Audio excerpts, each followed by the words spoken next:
are there any additions or modifications you'd like to see to tonight's agenda?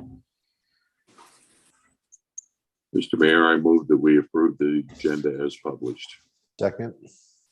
Motion and a second to approve the agenda as presented this evening. Further discussion of the agenda? All in favor of approving the agenda, please say aye. Aye. Is there anyone opposed? Hearing none, the agenda has been set for this evening. For members of the public, this is our first citizen comment period, and it is for things on this evening's agenda. If you would like to address the council, please use the raise your hand feature, and the clerk will bring you into the meeting, and you'll be provided 3 minutes to provide your comment. Brandy, is there anyone in the public raising their hand? Not at this time, Mayor. Okay, I will close the first citizen comment period. And there is a second citizen comment period at the end of the meeting this evening. We are to our consent agenda. Is there a motion to approve? Mayor, I move that we approve the consent agenda as published. Second. Motion by Councilmember Clausen, a second by Councilmember Cacciardi to approve the consent agenda as presented this evening. Councilmember Diener, you've raised your hand. Yeah, I just wanted to say it's good to see that there is some right-of-way funding, transportation improvement projects. We've talked about that, so it's good to see that moving along, as well as support for our Marine Patrol Division, especially with an increase in the number of boats that are anchored, and some of those are suspect. So good news. Yep. And a couple of vehicles, one for the police department in that consent agenda, and then that electric gopher for our Parks Department to be able to more efficiently get to some of the trash and remote locations without having to hoof it in and out. So any other comments or questions regarding the consent agenda?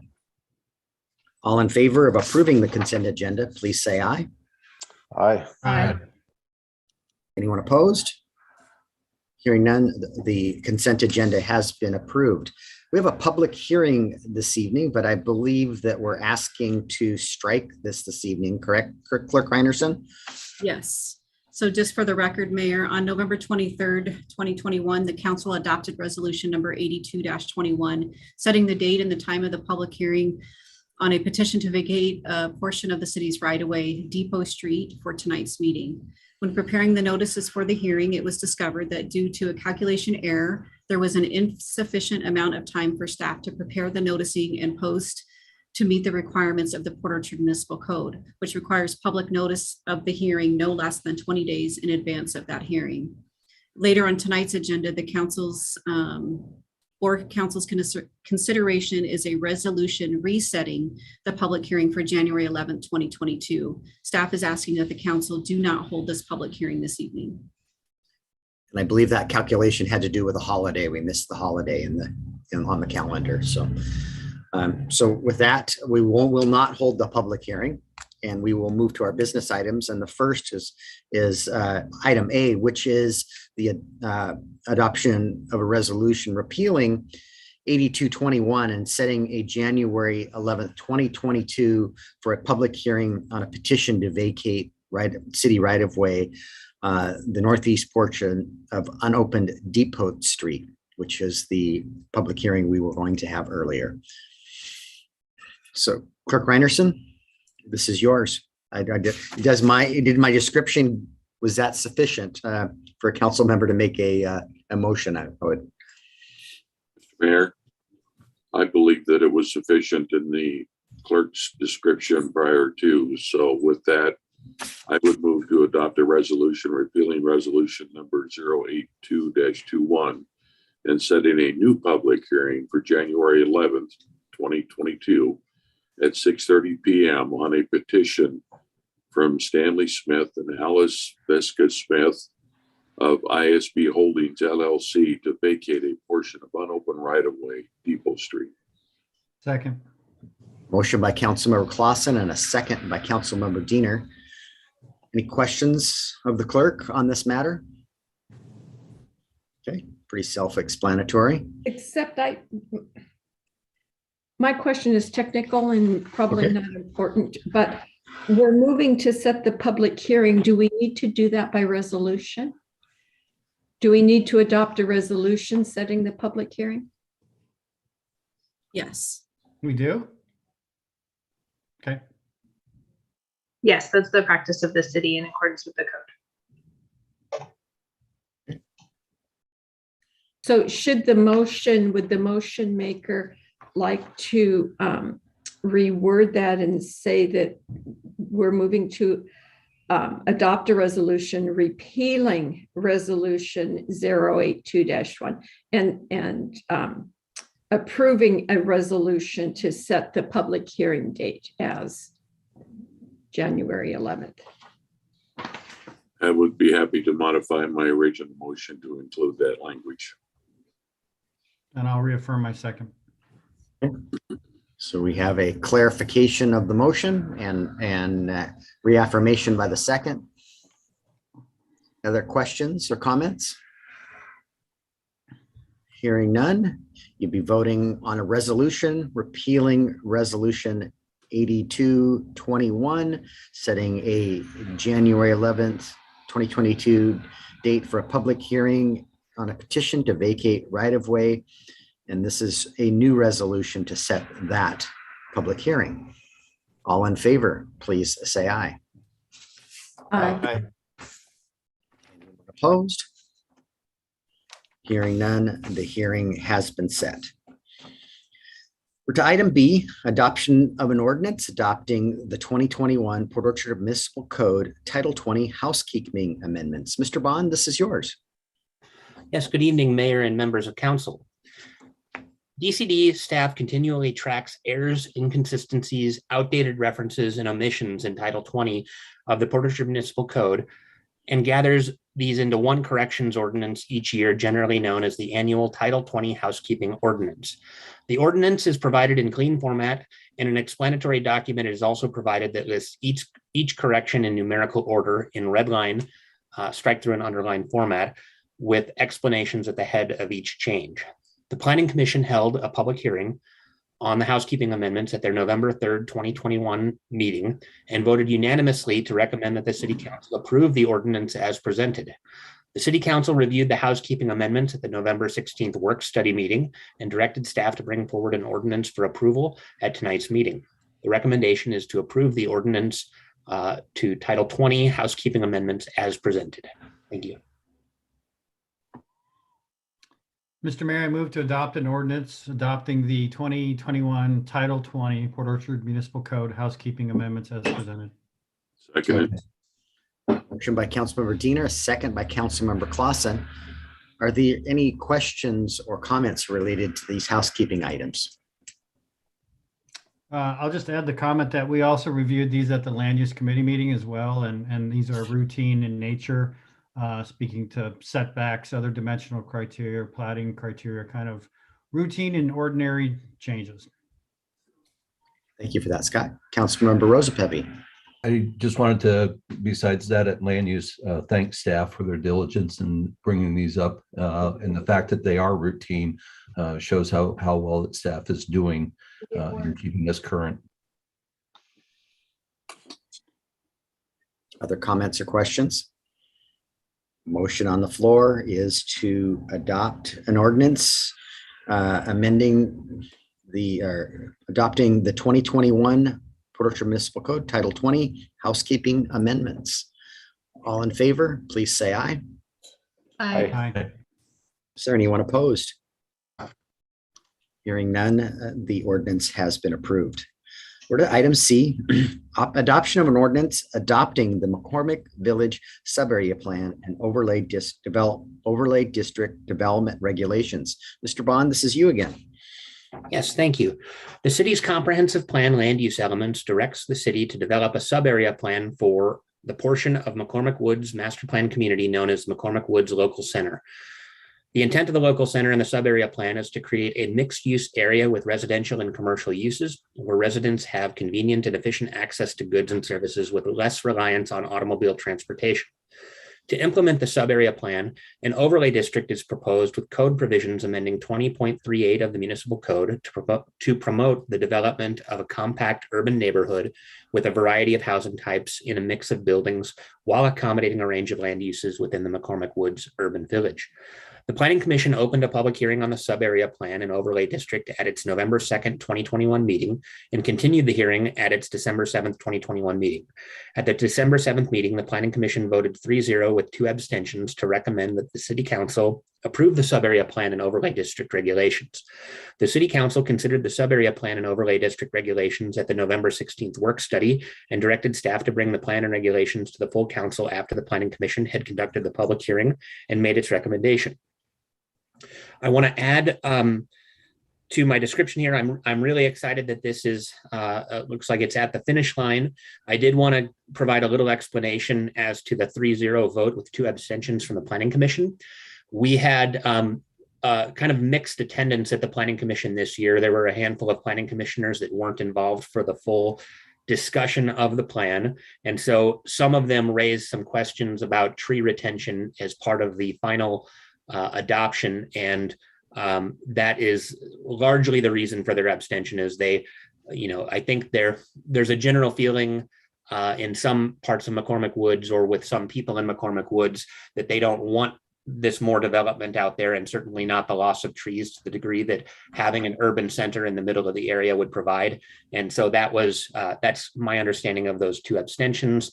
But I think it is a good plan, and I think it is something that we've been planning for both as Kitsap County prior to annexation and the city has wanted to see for at least 20 years. And we finally are on the cusp of seeing this happen.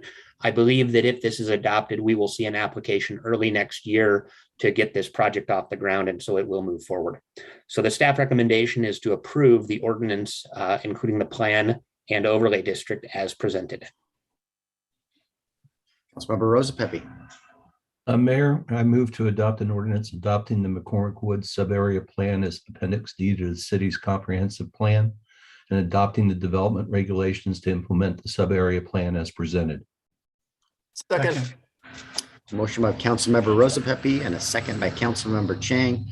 And if I may, we've been talking about the commercial district out there in McCormick North and the sub-area plan, and that is part of this sub-area plan for many years. And it's exciting to see this, the cottage style development, the townhome type development is going to be new, well, not new and unique to other communities, are new and unique to our community. And I'm excited to see this moving forward. Councilmember Rosa Pepe, you raised your hand. Yes, Mayor. It's kind of the holiday season, and so you end up seeing a lot of people. And I've talked to numerous constituents out here in McCormick Woods. They're very excited about this getting off the ground. It gives them a new area that they can visit, walk to, and walk around. And so there's a lot of excitement out here that I've, with the people I've been talking to. So very, very good job, Nick. Good to hear that. Councilmember Diener. Yeah, I wanted to point out that I too have been looking forward to this. This plan provides many benefits for the area. I think for those who are listening and have access to the packet, taking a look at page 231 provides all the benefits of this program, this project. And, I think the leaders of the benefits include a diverse housing stock, which will help to promote affordable housing, a modest commercial area that will provide some community gathering space, and that's important. And I think connectivity is also important. And once this is developed, I presume we'll see I believe it's the western entrance of the McCormick Village Park also addressed so that it can be accessed more easily. So there's lots of good benefits to this. I do recall seeing that at the near the end of the adopting an ordinance, there is it does speak to tree retention. So there was tree retention addressed in the adopting ordinance, and I believe it was at a 3-to-1 for landscaping, but general tree retention and preservation for the developed areas as well. Thank you for your comments. Councilmember Ashby.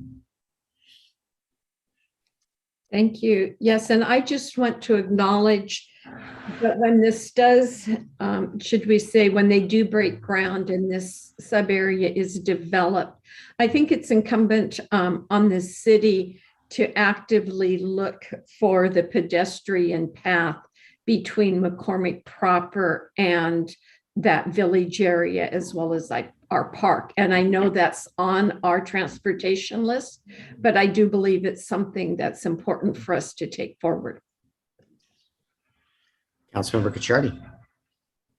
Yeah, Mr. Bond, the South Kitsap School District, were they kind of at the table, at least, understanding of what's coming? I know a lot of constituents think that, we, the city, are the ones responsible for building schools, and it's just not that case. And so I just want to make sure that the city is aware of, this additional development, the additional pressures this could put on schools. So as they start developing their development plans, they're just aware.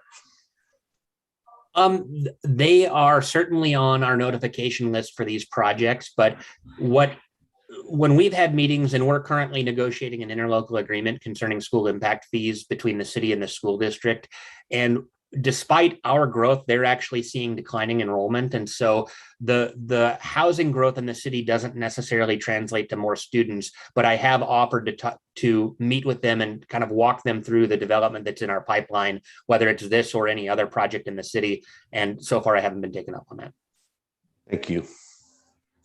Can I also add, Mayor, I just wanted to highlight concerning the tree issue, we did swap out the cover graphic on the plan. And the reason was that the developers actually hired a really well-known landscape architecture firm in Seattle. It's Barbara Swift and Company, I think is the name of her firm. And so there are some new graphics showing what the development is going to look like from the roundabout. And we very much wanted to keep things in line with how the existing entrance to McCormick Woods looks. And I think that really helps to mitigate sort of the impact of having a little bit more dense urban center, at least by keeping up appearances from the road and trying to provide that look and feel. So that is a graphic that reflects the landscape plan that has been developed for plantings around that roundabout area. And I think it fits really well with the rest of the neighborhood. It's good to hear. Other comments or questions? Councilmember Diener? Just one last comment. It won't be too terribly long before the population in that area east of 16 mirrors that, west of 16 mirrors that east of 16. So for context. Unless we count the urban growth area. On the east side. Or we wait till the comp plan is adopted. Yeah. But yes, that is where we're seeing most of our growth, at least single family dwellings. All right, and any other comments or questions? Okay, you'll be voting on the adoption of an ordinance adopting the McCormick Village Sub-Area Plan and Overlay District Development Regulations. All in favor, please say aye. Aye. Aye. Is there anyone opposed? Hearing none, the ordinance is approved. We're to item D now, adoption of an ordinance relating to benefits for non-represented employees, repealing ordinance numbers 10-19, 26-19, and 45-19, and amending resolution number 3-09. Ms. Lund, this is yours. Good evening. Thank you, Mayor. From time to time, the city reviews its benefit offerings to its employees. As a matter of policy and pursuant to RCW, the benefits are set by the City Council via ordinance. And the existing ordinances setting those benefits establish benefit offerings through the end of this calendar year. So the ordinance being presented to you tonight would continue the current benefit offerings on the same terms as provided in 2021 to non-represented employees, with a handful of exceptions that are spelled out in your packet. And to summarize those quickly, employees enrolled on our Health First 250 plan that are enrolling themselves and children, no spouse, would see slight increases in the city's HRA contributions. Employees on the Kaiser Permanente plan would also see slight increases if their employee and just children enrolled on their medical plan. City contributions to HRA for those enrolled on the Kaiser Permanente high deductible plan would actually decrease. The amount depends on how many family members are enrolled. And lastly, would remove the HRA contribution level for an employee in 3 dependent categories, as AWC does not charge us differently once you have 2 children on the plan. The changes in HRA contributions are designed to ensure that the city does not pay any more for those employees enrolled on the high deductible plan compared to those on the more traditional plan, and to pay an equal dollar amount for additional dependents, regardless of whether or not that dependent is a spouse or a child.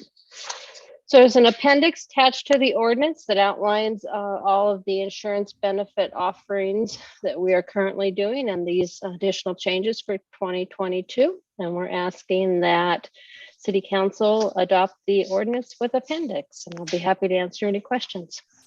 Councilmember Kichardi. Mr. Mayor, I move to adopt an ordinance establishing certain employee benefits for non-represented employees. Second it. A motion by Councilmember Kichardi, a second by Councilmember Clausen. Do you have any questions of Ms. Bond on this matter? All right, hearing none, you'll be voting on the adoption of an ordinance related to benefits for non-represented employees. All in favor, please say aye. Aye. Anyone opposed? Hearing none, the ordinance is passed. For item E now, adoption of an ordinance establishing a personal vehicle allowance for the mayor of $500 per month. Ms. Archer. Thank you, Mayor, Council.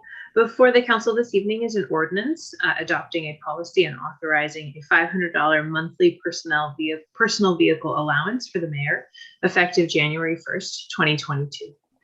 Currently, the mayor frequently utilizes a personal vehicle for city business. This includes frequent and often lengthy trips outside of the area for outreach to the community and to legislators and attendance of meetings with regional partners. A personal vehicle allowance would serve to reimburse the mayor for the actual costs of vehicle use and maintenance due to the use of a personal vehicle for these approved public purposes. By state statute, the council sets and may modify the mayor's compensation via ordinance. That's why the ordinance is necessary to establish a program of this nature. So again, the proposal is to establish a $500 monthly vehicle allowance for the mayor. This is in line with regional partners with similar policies. Thank you, Ms. Archer. Mr. Clausen. Mr. Mayor, this is fairly common, as you're aware, amongst the other jurisdictions within Kitsap County. So with that in mind, I move to adopt an ordinance establishing a $500 monthly personal vehicle allowance for the mayor. Second. Motion by Councilmember Clausen, and I believe that second was Councilmember Diener. And I see, Mr. Clausen, you have your hand raised. You were the motion maker. Only because it automatically raised and I didn't lower it. Sorry. Fair enough. I see Councilmember Rosapepe's hand. I stopped using that function for the same reason. No, I just wanted to point out that in discussions when we're talking about this, that this also frees up a vehicle for the city use. So this is actually a savings in some ways to the city, and I fully support this. Councilmember Diener. Correct me if I'm wrong, but I also think this kind of eliminates the kind of sticky issue of using a city provided vehicle for certain functions, after hour functions, and those kinds of things that you don't necessarily want to see a city vehicle advertised in front of. So I appreciate that as well. As I do. Not the mayor would ever do something like that, park a vehicle and something we wouldn't want to advertise, but understood. Other comments or questions? Okay, you'll be voting on the adoption of an ordinance establishing a personal vehicle allowance for the mayor. All in favor, please say aye. Aye. Aye. Is there anyone opposed? Hearing none, the ordinance passes. We're to item F, adoption of an ordinance repealing ordinance number 632 and amending Port Orchard Municipal Code chapters 2.28 relating to employee definitions and describing various forms of employee leave. Ms. Lund, this is you. Thank you, Mayor.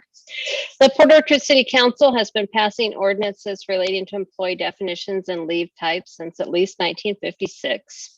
In 1998, the rules were codified into Municipal Code Chapter 2.28.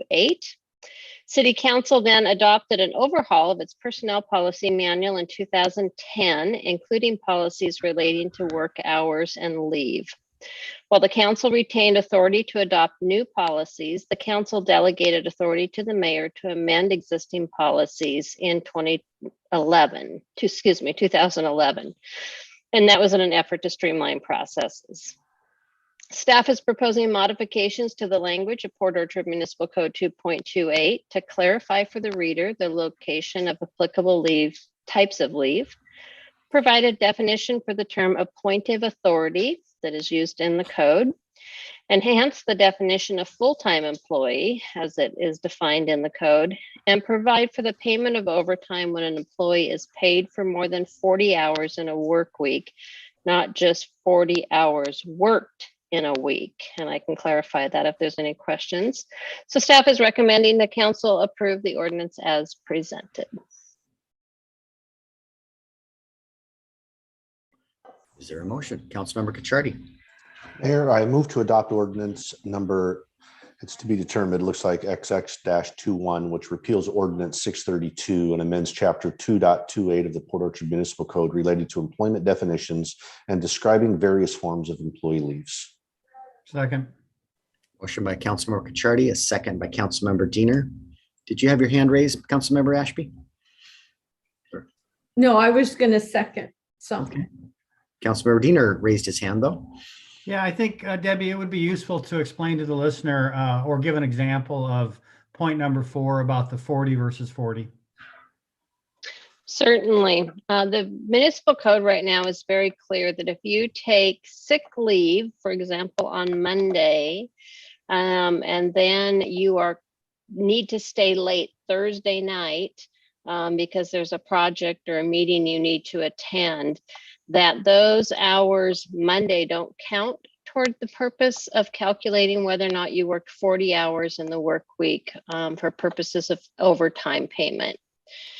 So that is allowed under the law, under the Fair Labor Standards Act. It's just a manual process for our payroll processing and for supervisors to try to catch all those doctor appointments and those little things that happen during the work week that don't count toward the 40 hours. So this is a simplification and an automation of the payroll process, just to count all hours paid toward the 40, and then the payroll system will know automatically to pay that overtime once that 40 is hit. Thank you. Other comments or questions? Hearing none, you'll be voting on the adoption of an ordinance repealing ordinance number 632 and amending Port Orchard Municipal Code Chapter 2.28 relating to employment definitions and describing various forms of employee leaves. All in favor, please say aye. Aye. Is there anyone opposed? Hearing none, the ordinance passes. We're to item G, adoption of an ordinance amending Port Orchard Municipal Code Chapters 9.6 Park Rules. Mr. Bond, this is yours.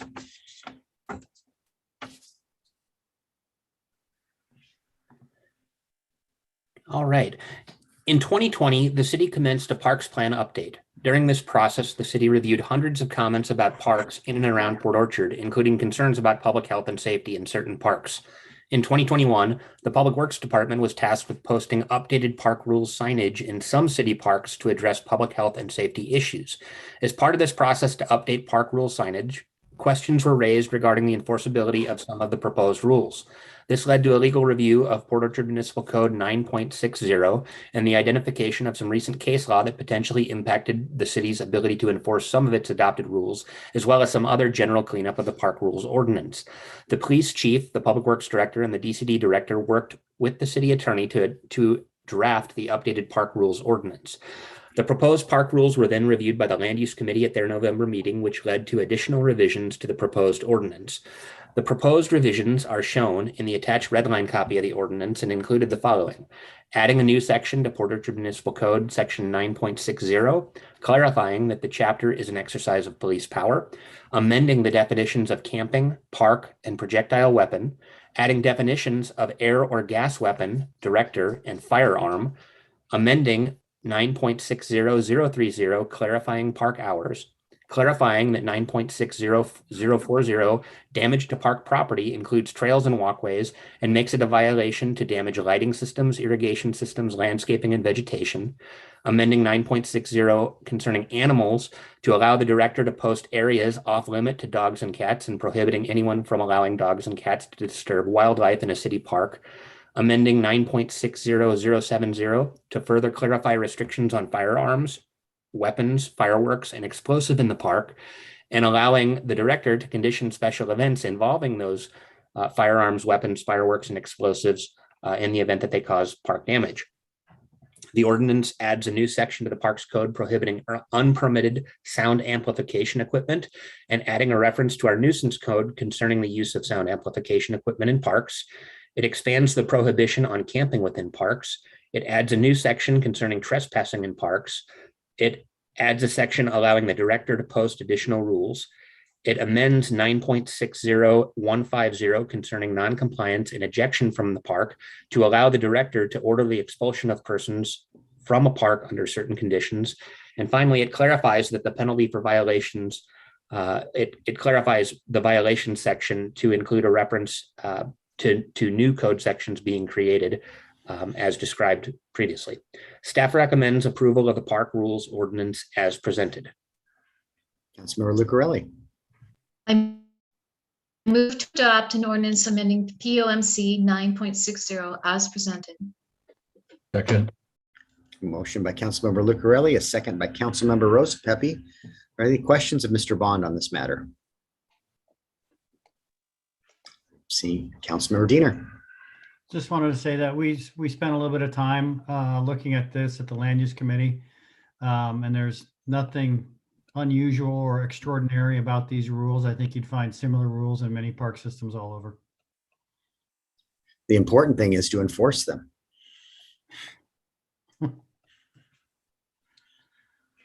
Councilor Chang. Yeah, I would like to just comment on section 9 where the camping prohibitions have been expanded. It did go from 1 paragraph to 5, and it shows that the city is definitely prohibiting camping as much as possible. However, there is a 5th paragraph that seems to allow some leeway for a person who is not considered guilty of unlawful camping. And I thought that was actually a nice concession.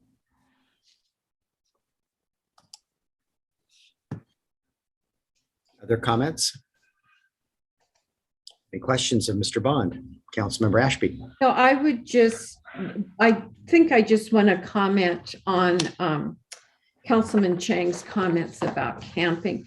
I do not believe the city is in a position to adequately manage camping facilities.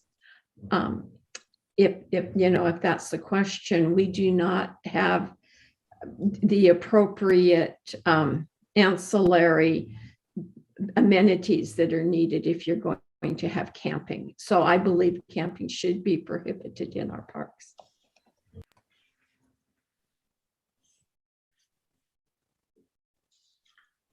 Other comments? Hearing none, you'll be voting on the adoption of an ordinance amending Port Orchard Municipal Code, Chapter 9.6, related to park rules. All in favor, please say aye. Aye. Aye. Aye. Anyone opposed? Hearing none, the park rules have been amended. We're to item H, adoption of a resolution adopting the 2022 City Council meeting schedule. And I think it's pretty self-explanatory. I don't think that Brandy needs to read a staff report. This is an annual thing we do every year. And I just want to point out, we discussed this earlier in the year, and in August, we are going to attempt to have one meeting, which gives staff and you, and it's really more for staff, in my opinion, a month off between council meetings for a summer break. And there's just we're pedaling very fast. We've got a lot of work going on, and preparing for the council meetings it requires a tremendous amount of work, and it gives everybody a much needed break in the summertime. I know there's cities out there that actually take an entire months off in the month of August off typically. And we're not proposing that. I felt it was easier it would be easier to add a meeting for an emergent issue or two if we had to add a meeting, but it wouldn't be a very long meeting if we had to have another meeting in August. So that was the thought process, and I'm happy to answer any questions, since I'm the one that directed Brandy to prepare this. Councilmember Clausen.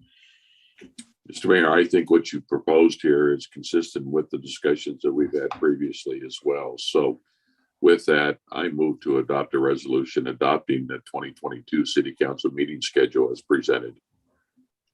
Second. Motion by Councilmember Clausen, a second by Councilmember Rosapepe. Councilmember Cacciardi, you have a question? Yeah, just a quick question. I was thinking that we were going to have the first meeting in August, and it appears here that August 16th is on the list, which would actually be the second meeting. Was it supposed to be the 9th and not the 16th? You are correct. It is supposed to be the 9th. I apologize. I misunderstood the direction there. So I didn't catch August that in. will be meeting the first Tuesday of the month. It's the first. We meet typically on the 2nd and 4th for our business meeting. We're going to hold that meeting on the second Tuesday, which would be the 9th. Which should be the 9th. So it's a 5-week break. Oh, okay. Even All right, I'll get that corrected. I think it's a scrivener's error. Is that correct, Charlie, that I can go ahead and amend, or do you want them to make a motion to amend the resolution? The resolution itself will need to be, well, no, it'll be a scrivener's error because it was intended to be that date.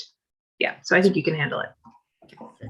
Motion maker in the second, comfortable with that? I concur. And just for clarification, if we left it on the 16th, that's not our normally scheduled business meeting. That would be a work study meeting. And so again, our intention was to have the first business meeting in August, which would be the 9th. Correct. That was the intent. Thank you for catching that. Yes, exactly. Thank you. All right. Other questions, comments? You'd be voting on the adoption of the 2022 City Council meeting schedule. All in favor, please say aye. Aye. Aye. Anyone opposed? Hearing none, the schedule has been set. We're to item I, adoption of a resolution adopting the 2022 legislative agenda. And that is in our packet. I think we've talked about it a number of times. We've seen it at a work study, and I think we had a presentation actually from our lobbyist here a couple of meetings ago. So I'm not going to ask Brandy to read the staff report on this one either.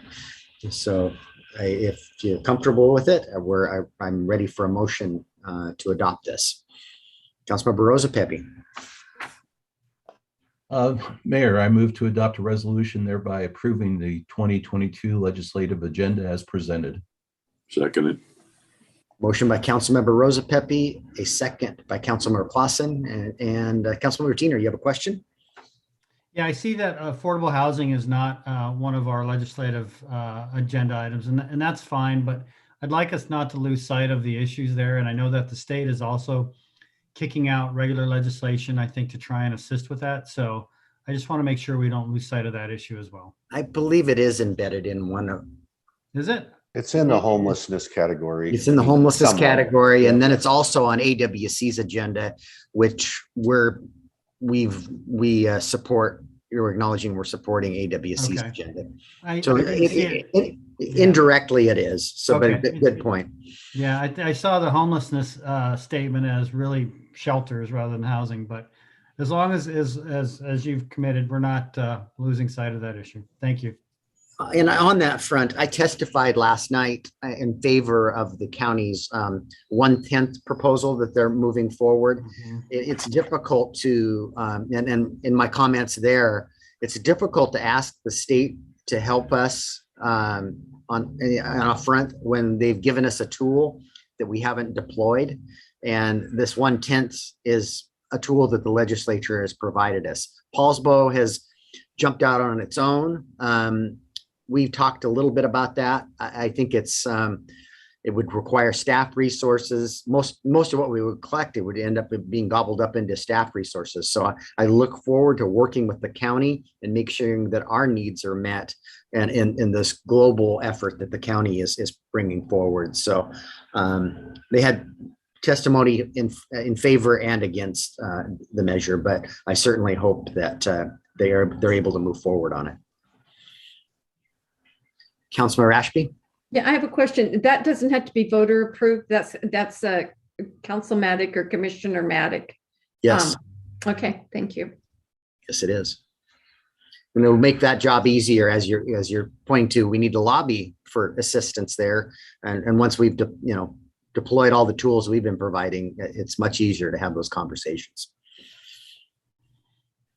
Other questions or comments? On the derelict vessel front, I think I've shared with all of you the letter it was like herding cats to get every elected in the county, the mayors and county commissioners and public health and transit to sign on. But Brandy helped me over about a 2-week period. We got everybody's signature on it and got it submitted to the governor's office. So hopefully he includes that in his budget. So that you'll be voting on the resolution adopting our 2022 legislative agenda. All in favor, please say aye. Aye. Aye. Anyone opposed? Hearing none, the resolution passes unanimously. We are to item J, adoption of a resolution approving a contract with Herrera Environmental Consultants, Inc.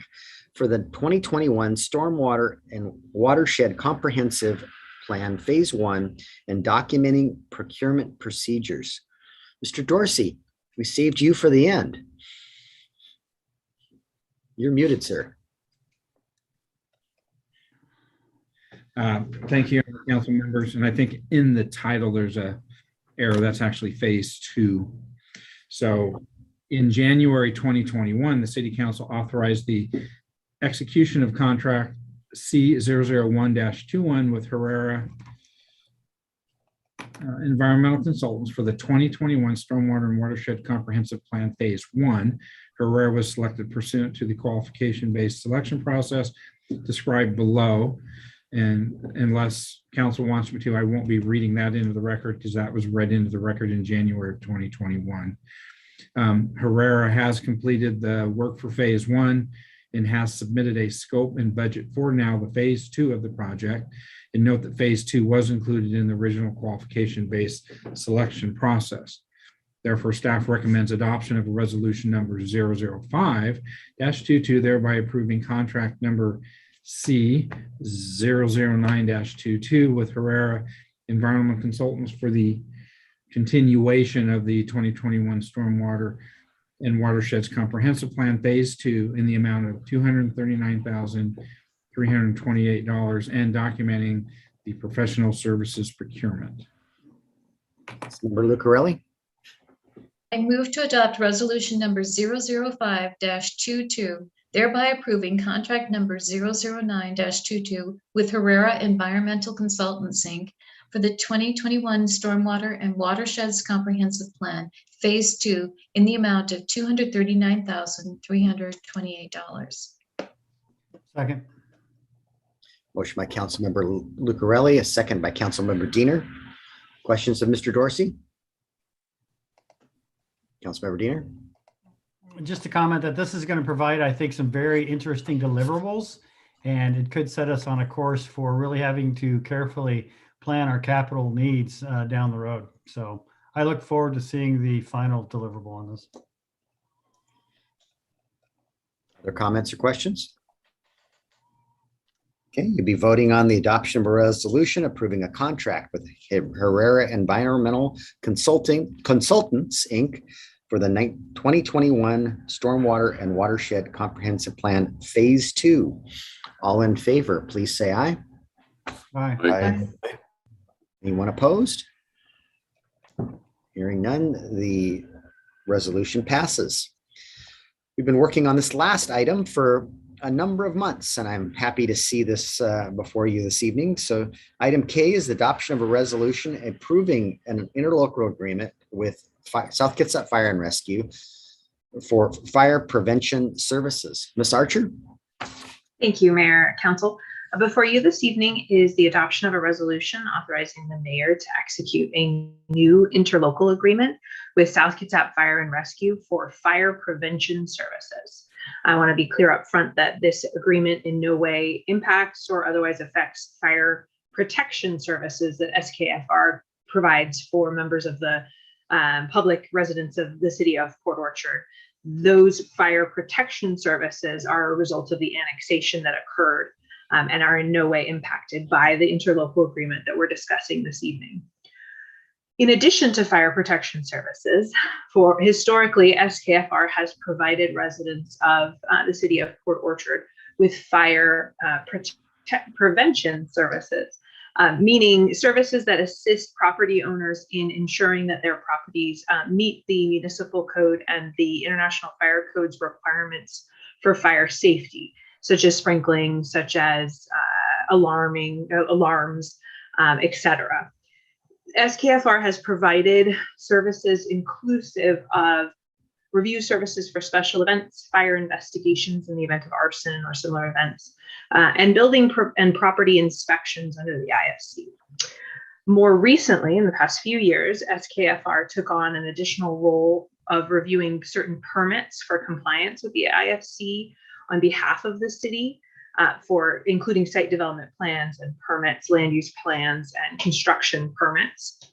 These permit review services were added to the arrangement between the city and the agency for a specific monetary payment to offset the costs that SKFR was incurring in offering up an employee for these particular services. In recent years, and in order to more adequately address the needs of the residents of Port Orchard, city staff, led by the mayor, recently hired a building official in order to address a timely response to permit reviews and bring those in-house.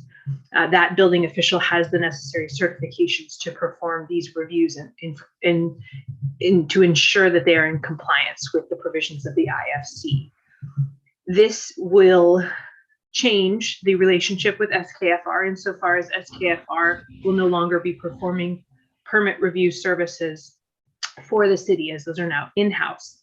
The timing of this coincided with SKFR losing the employee that it employed for those exact purposes to a well-deserved retirement. So as a result of the ILA, or as a result of the negotiations that we've been in over the past few months, as the mayor indicated, this new ILA that's included in your packet reflects a sort of reimagining of the relationship and a focus on the services that the city continues to ask SKFR to provide, fire prevention services again. Those include public fire safety education, burn permit review and issuance, fire investigations, again, related to arson, limited special event permit review for public safety issues and fire safety issues, obviously, and hazardous materials emergency assistance. SKFR has also committed to providing on-call consultation on permit review for a fee.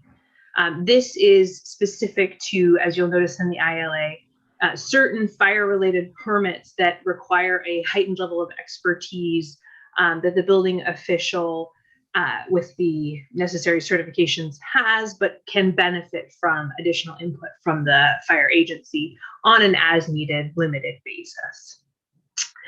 Just to flag this, but the ILA also contains provisions that were in all previous iterations of the ILA regarding the future McCormick Park Fire Station site and Fire Station 31. Those terms are unchanged and have not been touched since previous iterations. And accordingly, I'm happy to stand for any questions. Again, tonight we're moving to adopt a resolution authorizing the mayor to execute the interlocal. One final note, the fire district approved of the ILA at its meeting last week in the form that's included in the packet.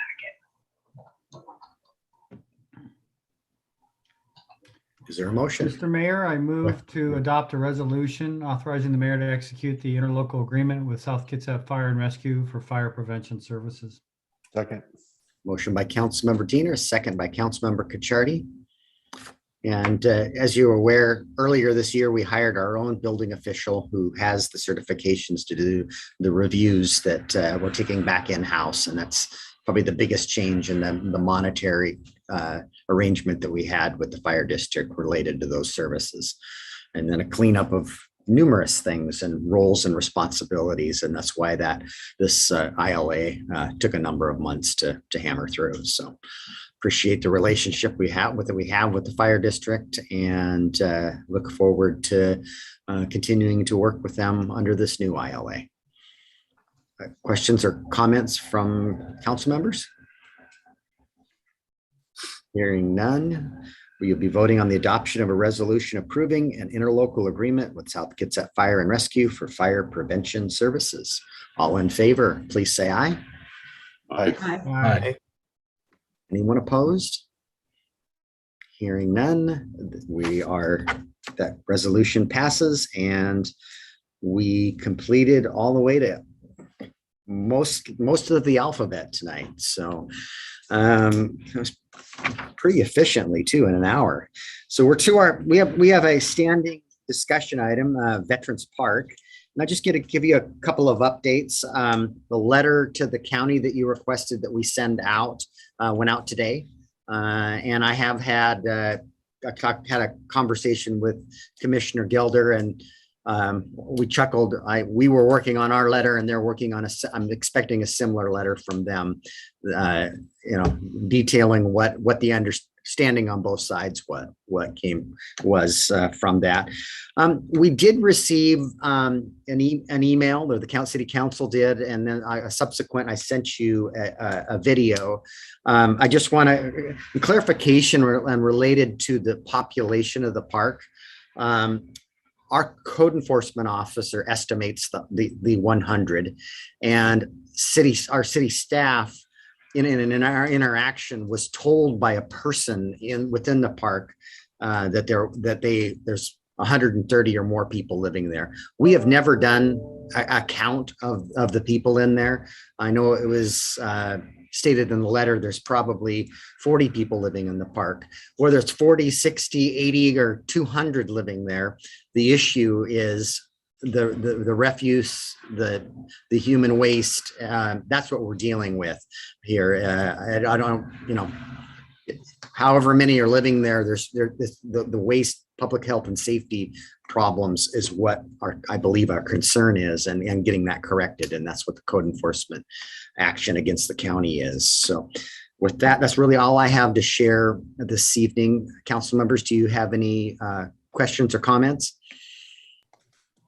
I would just say I appreciate you getting that letter out in a week, and appreciate that this continues to be a standing item, and look forward to future updates. Yeah, and we're hopeful next week when we have our last meeting of the year that we'll have that timeline from the Kitsap County. That's the goal. Councilmember Chang? Yeah, I was just wondering if you will be copying us on that letter that went to Commissioner Gelder, so we can just be aware of what was said. Yeah, and you were CC'd. Okay. Just wanted to convey that Anton Preisinger of Northwest Hospitality just wanted to underscore his organization's concern for the homeless who are possibly the cause of the sanitation, but he just wanted us not to lose sight that they are homeless. Thank you for that comment. And yes, you were CC'd in, it just happened today. So Brandy will get that that letter emailed to you. So Councilmember Diener. Yes, yesterday I was meeting with the board, and before my item began, I heard Commissioner Greto say that Northwest Hospitality is committed to every weekend, and I think we knew this. But what was interesting, and take this for what it's worth, was that Northwest Hospitality claimed to have spoken to a number of people living in the park and asked if they would take up the offer to move to a shelter once it's opened. And the answer was, apparently, from all that were spoken to, yes. The question is, how many were spoken to? And you know, of course, form your own conclusions about that. So Councilmember Ashby. I'm hoping when we get the letter from the county that it will clarify for us the relationship that the county has with Northwest Hospitality and what authority Northwest Hospitality has. The letter that we received, I read it to say that they have more authority than I believed they did in regards to the park and the park cleanup. And although I appreciate that there was mention that Northwest Hospitality is committed to weekly picking up the garbage, I do not think that is a frequent enough deliverable. I think it needs to be, the garbage down there, if there are that many people, needs to be addressed more frequently than weekly. But again, my concern is I just want to be clear on the relationship and the role with Northwest Hospitality. Thank you for that comment, Councilmember Ashby. Other comments? Okay, second, I dropped my pen. All right, so we'll move on to looking forward to hearing from the county next week and getting this issue resolved as expediently as possible. We're to council committee reports. Economic Development had a meeting scheduled and it was yesterday and it was canceled. So we look forward to that committee meeting in January. Utilities met tonight. Cindy, do you have a report? Actually, I would like to pass that on to one of my other committee members. As you may have noticed, I'm having unstable internet and also some computer issues as a result. So if either John or Jay could just say a few words, that would be awesome, because most of mine is all static. I would be happy to do just a real quick overview. We got an update on the water system plan for 2020, and we've gotten basically a verbal approval from the Department of Health on that, which is great news. We also got an update on the WOW 11 design, kind of coupled with that, we had a discussion about the different reservoirs, the 660 reservoir design, kind of how it relates to the 580 reservoir. We talked a bit about the intertie between the 580 and 660, and how certain facilities or assets that we have currently through our agreement with Bremerton, with their acceptance of one of our old reservoirs, and they'll end up with the water main in Clifton, as we are close to having a water main installed into the McCormick West area that will connect this new infrastructure together. We got an update on the Pottery Avenue lift station, and they had a photograph available for us for that project. Is very near, if not complete, and it was actually coming in under budget from what the loans that we had received for that. We talked a bit about one of the design project for designing the intertie that would connect the 390 to the 580 zone, that intertie down Clifton, and and kind of how that relates with the ARPA funding that's been allocated for the design phase of that. Brief discussion on the Foster pilot project.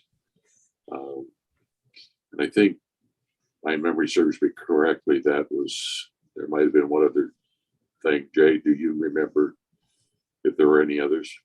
Yeah, John, I would just add that we again looked at the chart that all the council members have seen where Chris is trying and the other department heads are trying to integrate all the projects, regardless of whether utilities, sewers, or roads, into one chart. So we have a pretty clear roadmap of where we're going. And I believe Mark committed to kind of moving that into MS project to give a little bit more definition as we move into 2022, since basically they're all connected in one way or another. Yeah, and that spreadsheet covers all of, from transportation, sewer, water, storm, and has and I think it's a 4 or 5 year period. We have a staggering $100 million worth of projects on that list. So, and not all of it is funded. So that's got some work to do there. So that concludes your report, Councilor Clausen? Yes. Okay. Jay and Cindy concur. All right. So we have a finance committee meeting next week. In transportation, I believe met in the last couple of weeks. Do you have a report, Councilmember Ashby? We did. We reviewed the KRCC's TAC, the technical group, and the policy group's discussion regarding the criteria for the federal funding competition, transportation federal funding competition that'll take place in 2022. We reviewed the work those two committees were doing on that. We also acknowledged that, and it was in our consent agenda tonight, we now have funding for the roundabout at Lincoln and Bethel, and the roundabout at Lincoln and Mitchell. So those are moving forward. But what we acknowledged is that at certain times of the day, there is still going to be congestion on Bethel north of Lund. Basically, when the high school lets out and when there is commute traffic, the roundabouts will be helpful. They will be a very good safety feature for us. But as we work on Bethel, until we get all of the phases complete, we cannot avoid congestion at certain times of the day. So we just wanted everyone aware that these roundabouts are helpful, they're necessary, but they are not going to be immediate solution to all of the congestion on Bethel. And then we did spend some time on that Gantt spreadsheet and reviewed that. I think we were the first committee to look at that and highly encouraged it to be shared with all of the committees. And we also just kind of reviewed some of the work for the new transportation committee that will be formed in January, so that they have some foundation to begin their deliberations with. All right. Thank you for your report. Chimes and lights. Anything to report there? Well, I did give a brief report to the council, but not to the public. I do consider it a success. Traffic started at about 4:30 and went all the way to 7:30. It was pretty steady the entire time. The displays were beautiful. The port had a lovely display in a couple of areas, and it was really festive and as fun as we could make it for not being able to meet in person. So very happy about that. We'll take up again next year, probably on the second or third Monday, but we haven't set the date yet. Thank you. Thank you for your report. I don't believe land use has met. We're scheduled to meet tomorrow, and that meeting has been canceled. Lodging tax, I don't believe you've met, correct? Sewer advisory, anything you report on sewer advisory? We'll be meeting February 16th. I see that. And outside agencies, Councilmember Ashby, do you have anything to report there? What I would report is that KRCC last week, oh, I'm sorry, I just got a cramp in my leg. I'm gonna have to stand up.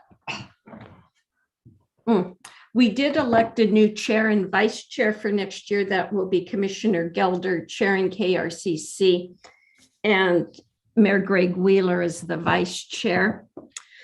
And we definitely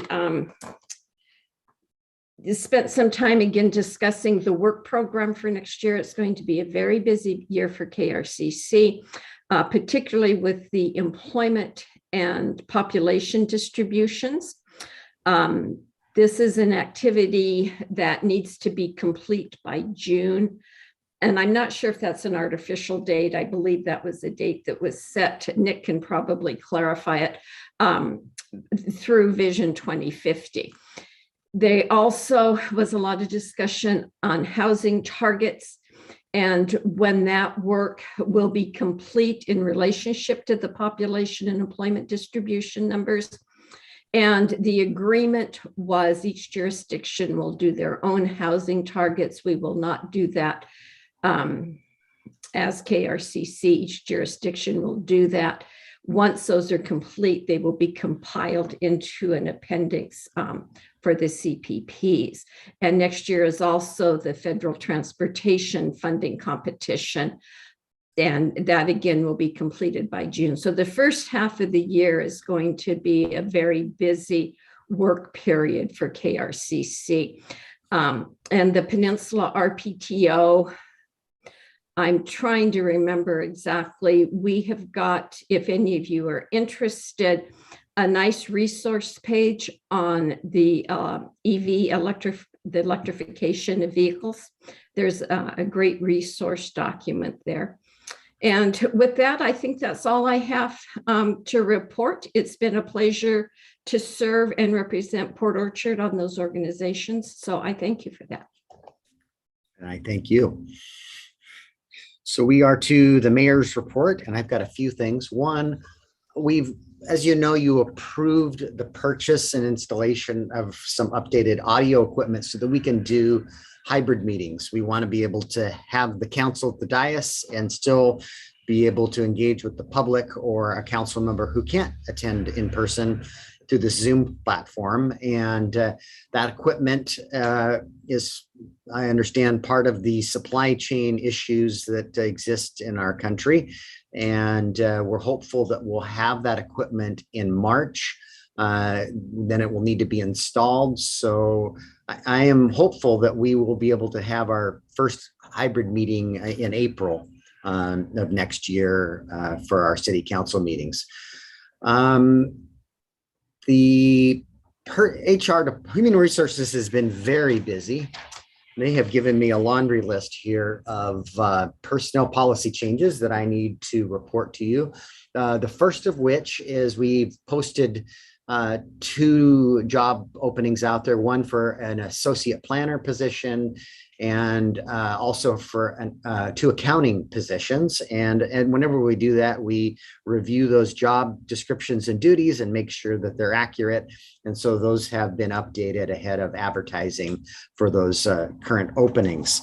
And we also have made updates to our workers' compensation section of our policy that allows will allow an employee to keep their time loss check if in the event that an employee was injured.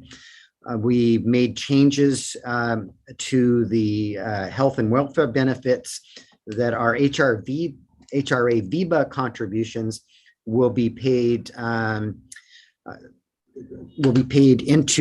into their HR, excuse me, the opt-out. If someone opts out of our medical coverage, the $500 that you get for opting out will go into your HR VEBA versus directly in cash to that employee.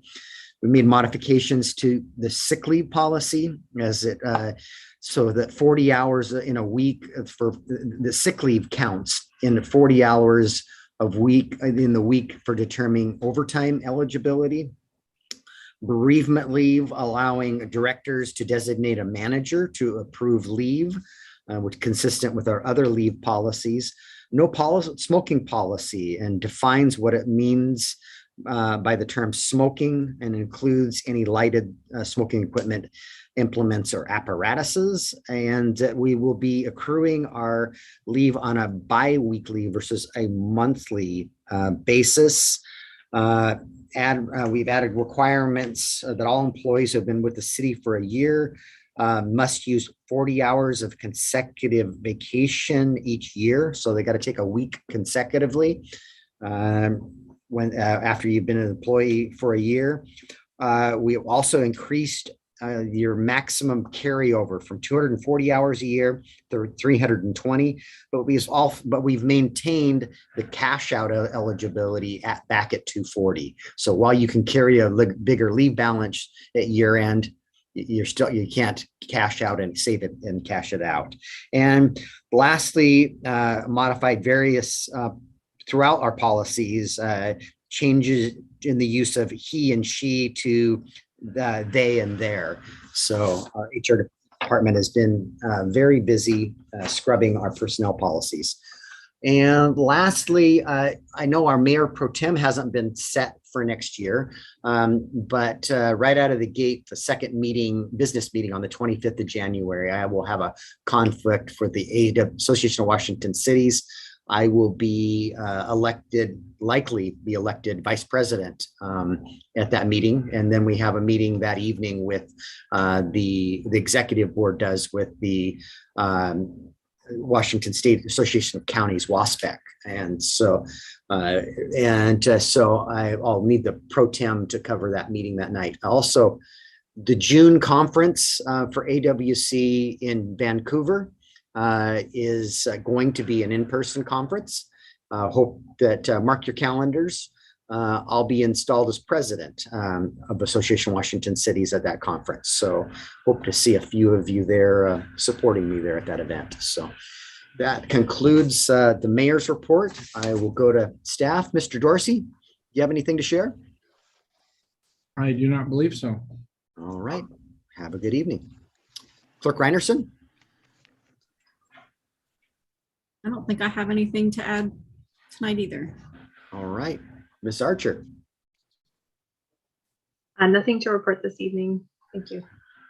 Okay. Mr. Bond, don't disappoint me. Got to have something. I do. At our last meeting, when we talked about the CFC credit language for water, I told you that an agreement would be here tonight. And at the developer's request, that has been pulled and is postponed until early next year. They decided they did not want to commit to building all of that infrastructure without also having an agreement to extend their entitlements approved at the same time. And so they have asked us to put together a development agreement, or they're working on a development agreement that they will submit to us to extend the McCormick Woods and McCormick West entitlements, and then also approve the CFC agreement that I had mentioned. So that is why that was not here tonight. And that's all I have. Councilmember Cacciardi, I see your hand raised. You have a question? Yeah, just a follow-up question to your absence. Did you say the first meeting in January? Second. No. So you'll Okay. vote a mayor Got it. pro tem. Thank you. Yep. Thank you. Yep. So we just don't know who that is yet. But you raised your hand, I see. Mayor, I was at a KRCC executive board meeting today, and I let them know that Port Orchard typically does their committee appointments at the work study in January. Mhm. I'm hoping that was correct, because they were wondering when they could fill out committees, and I suggested that that's when we normally do that. Yes, thank you for that. All right, where was I? Ms. Lund, do you have anything to report from HR? Report, but I just want to take the opportunity on behalf of all of the city employees to thank council for their ongoing support of our staff. I hear that mayor say it a lot, we're pedaling hard, but your support means a lot to us as well. So thank you. Thank you for that, Debbie. And Chief Brown. Yeah, we're taking a little bit of a break after pushing so hard with accreditation, but we're meeting with our strategic advisory board on Thursday just to kind of go over our strategic plan, take a look at how we've been doing and any new goals for 2022, and we'll get that out to you in January. Wonderful. Mr. Crocker. I have nothing else to report tonight. Thank you. All right. Anything for the good of the order before I go to citizen comments? Councilman Clausen. Yes, Mr. Mayor, I just kind of, I guess you could say this is an outside agency report. I had an opportunity last night, or yesterday, late afternoon, with my day job to meet with Representative Simmons. And I shared with her part of our legislative agenda, which includes the whole issue of DNR and funding them appropriately. And you had mentioned your letter that you had done, and thank you for doing that. But I also shared with her that that letter had been circulated and sent to the governor's office. So she is aware of that, and she appeared to be very supportive of our collective interest in that issue. So just want to share that. Thank you. Thank you for reporting that. Councilmember Diener. Not necessarily good of the order, but I was wondering what the interest might be, or at least for council to start thinking about maybe having a retreat a little earlier in the year than we've had in years past, just because we've got a lot going on, and I think it would be helpful to have it a little bit earlier to help us get off the right foot a little sooner in the year. I hear you. It would be helpful if we had the new audio equipment, though, to be able to provide that interaction with the public, is, you know, be able to broadcast that properly. And be my, Yeah. Nonetheless, I don't, you know, we could be waiting for a while. We've never had that equipment at any other retreat, Mayor. Yeah, I mean, that's true. We don't have the public speaking at a retreat usually. You know, just observing, but okay, we can look at after the first of the year, start looking at dates when you guys would like to do that. Okay. Maybe we'll add that to the, Brandy could add that to the work study agenda in January to look at dates, to have a discuss, bring your calendars to that meeting, discuss dates. and it wouldn't be too early to bring ideas as well, I think. Yeah. Okay, start brainstorming on that. Yeah. Okay, with that, I am going to ask for our second citizen comment period. Anybody wishing to address the council, if you could use the raise your hand feature, and you'll have 3 minutes to address the city council.